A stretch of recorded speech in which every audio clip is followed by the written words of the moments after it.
Assalamualaikum warahmatullahi wabarakatuh. Perkenalkan, nama saya Rizka Andina. Di sini saya akan menjelaskan contoh obat OTC, semi OTC, obat keras, narkotika, dan fitofarmaka, dan menjelaskan indikasi, kontraindikasi, efek samping, dan dosis obat tersebut. Yang pertama, contoh obat OTC, yaitu ada ibuprofen. Indikasi ibuprofen adalah untuk manajemen nyeri, demam, serta sebagai obat antiinflamasi untuk berbagai penyakit seperti rheumatoid arthritis, osteoartritis, juvenile rheumatoid arthritis.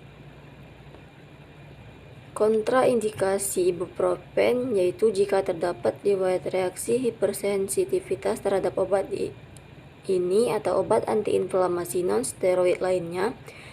Peringatan pemberian untuk menghindari penggunaan obat ini pada pasien asma, infark miokard, atau orang dengan faktor risiko kejadian kardiovaskuler. Penggunaan ibuprofen untuk nyeri perioperatif coronary artery bypass graft juga merupakan kontraindikasi absolut. Selain itu, kontraindikasi absolut juga berlaku pada bayi prematur dengan kondisi seperti infeksi yang belum ditangani, pendarahan intrakranial atau gastrointestinal, trombositopenia atau defek koagulasi, necrotizing enterokolitis, gangguan ginjal yang signifikan, penyakit jantung bawaan. Efek samping yang mungkin terjadi dalam penggunaan obat ini adalah pusing, sakit kepala, dispepsia, diare, mual, muntah, nyeri abdomen, konstipasi, hematemesis, melena, pendarahan lambung, ruam. Dosis dengan tujuan mengobati demam dengan bentuk sediaan tablet. Untuk dewasa yaitu 200-400 mg setiap 4-6 jam sekali dengan dosis maksimal 1,2-3,2 gram setiap hari.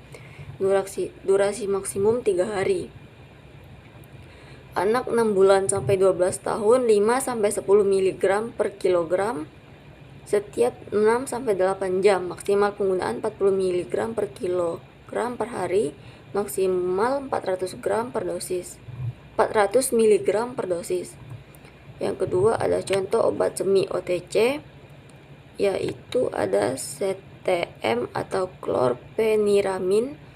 Indikasi CTM adalah obat yang digunakan untuk mengatasi gejala alergi atau rinitis alergi.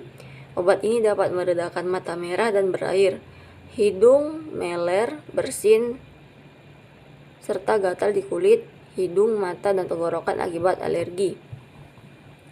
Kontraindikasi, obat ini tidak dianjurkan untuk dikonsumsi bila Anda termasuk dalam kategori yaitu penderita glaukoma sudut sempit, pasien obstruksi leher kandung kemih, pasien hipertrofi prostat, penderita tukak lambung stenosis, pasien serangan asma akut. Efek samping CTM yaitu mengantuk, pusing, sembelit, gangguan kecemasan, mual, penglihatan kabur, dan sebagainya. Dosis dengan bentuk sediaan tablet. Dewasa 1 tablet diminum 3-4 kali per hari. Untuk anak 6-12 tahun setengah tablet diminum 3-4 kali per hari, maksimum 3 tablet per hari. Yang ketiga ada contoh obat keras yaitu alprazolam dengan indikasi obat ini biasanya digunakan sebagai pengobatan untuk mengatasi gejala gangguan kecemasan dan gangguan panik. Dosis obat ini bisa berbeda-beda tergantung kondisi dan usia. Jadi obat ini hanya boleh digunakan dengan resep dokter. Penting untuk tidak menggunakan obat ini sembarangan karena ada risiko efek samping yang perlu diwaspadai. Kontraindikasi alprazolam tidak boleh diberikan pada orang yang mengidap kondisi seperti miastenia gravis, insufisiensi pernapasan berat, sindrom apnea tidur, glaukoma sudut tertutup akut, gangguan fungsi hati. Efek samping umum alprazolam mungkin termasuk rasa kantuk atau merasa pusing. Mengantuk atau rasa pusing bisa bertahan lebih lama pada orang dewasa yang lebih tua atau lansia. Berhati-hatilah untuk menghindari jatuh atau cedera yang tidak disengaja. Alprazolam dapat memperlambat atau menghentikan pernapasan, terutama jika baru saja menggunakan obat opioid atau alkohol. Segera cari pertolongan medis darurat jika mengalami pernapasan lambat dengan jeda yang lama, bibir berwarna biru, atau jika kamu sulit untuk bangun. Untuk dosis secara umum, untuk mengobati gangguan kecemasan untuk tablet dan tablet cepat larut, dosisnya adalah dewasa 0,25 sampai 0,5 mg diminum 3 kali sehari. Dosis ini dapat ditingkatkan tiap 3 sampai 4 hari sehingga mencapai dosis 3 sampai 4 mg per hari. Lama pengobatan tidak boleh lebih dari 12 minggu. Untuk lansia, dosis 0,25 mg diminum 2 sampai 3 kali sehari. Dosis dapat ditingkatkan secara bertahap berdasarkan kondisi. Yang keempat, ada contoh obat narkotika, yaitu kodein. Indikasi kodein adalah obat untuk meredakan nyeri berat yang tidak dapat diatasi dengan pereda nyeri lain. Selain itu, obat ini juga bisa digunakan untuk meredakan batuk. Kontraindikasi kodein adalah depresi pernapasan, anak usia kurang 12 tahun, anak usia kurang dari 18 tahun yang baru saja mengalami tonsilektomi atau adenoidektomi, dan asma bronkial. Label peringatan obat ini menegaskan risiko terhadap pasien lansia, pasien berat badan kurang, pasien difabel, atau pasien dengan peningkatan tekanan intrakranial dan penurunan kesadaran. Kontraindikasi penggunaan kodein pada anak-anak berusia kurang dari 12 tahun dikontraindikasikan karena ada bukti surveillance tentang risiko depresi napas dan kematian. Risiko ini diperkirakan berhubungan dengan peningkatan proporsi ultrapid metabolizer pada kelompok usia tersebut. Efek samping kodein yang terutama perlu diwaspadai adalah adiksi opiat dan depresi pernapasan. Interaksi obat terjadi bila kodein dikonsumsi dengan obat lain yang di metabolisme jalur CYP2D6 seperti amiodarone, simetidin, dan metoclopramide. Kodein mungkin menimbulkan adiksi opiat. Selain itu, obat ini beresiko menimbulkan efek samping berbahaya seperti bronkospasme, laryngospasme, depresi pernapasan, dyspnea, dan reaksi anafilaksis akibat obat. Efek samping respirasi yang berbahaya ini terutama berisiko terjadi pada anak-anak. Dosis dengan bentuk setiaan tablet, kapsul, atau sirup.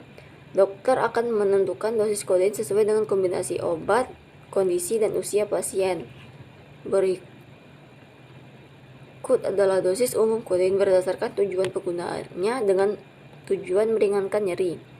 Dewasa, dosis awal 15-60 mg tiap 4 jam. Dosis maksimal 300 mg per hari. Anak usia di atas 12 tahun 0,5 sampai 1 mg per kilogram berat badan. Diberikan tiap 6 jam, dosis maksimal 240 mg per hari dan dosis maksimal per dosis 60 mg. Yang kelima, ada contoh obat fitofarmaka, yaitu obat Stimunoforte. Dengan indikasi, Stimunoforte adalah suplemen untuk memperkuat daya tahan tubuh. Produk herbal ini juga dipercaya mampu menurunkan risiko terjadinya infeksi dan mempercepat proses penyembuhan penyakit infeksi. Kontraindikasi: tidak boleh diberikan pada pasien yang hipersensitif terhadap kandungan bahan dalam produk. Tidak boleh diberikan pada pasien yang memiliki riwayat penyakit autoimun. Efek samping: hingga saat ini belum ada laporan mengenai efek samping dari Stimunoforte. Namun kandungan meniran hijau dalam suplemen herbal ini dapat menyebabkan efek samping ringan berupa mual dan sakit perut. Hentikan konsumsi obat ini dan segera ke dokter jika Anda mengalami reaksi alergi yang bisa ditandai dengan ruam kulit disertai gatal, bengkak di bibir atau kelopak mata, atau sulit bernapas.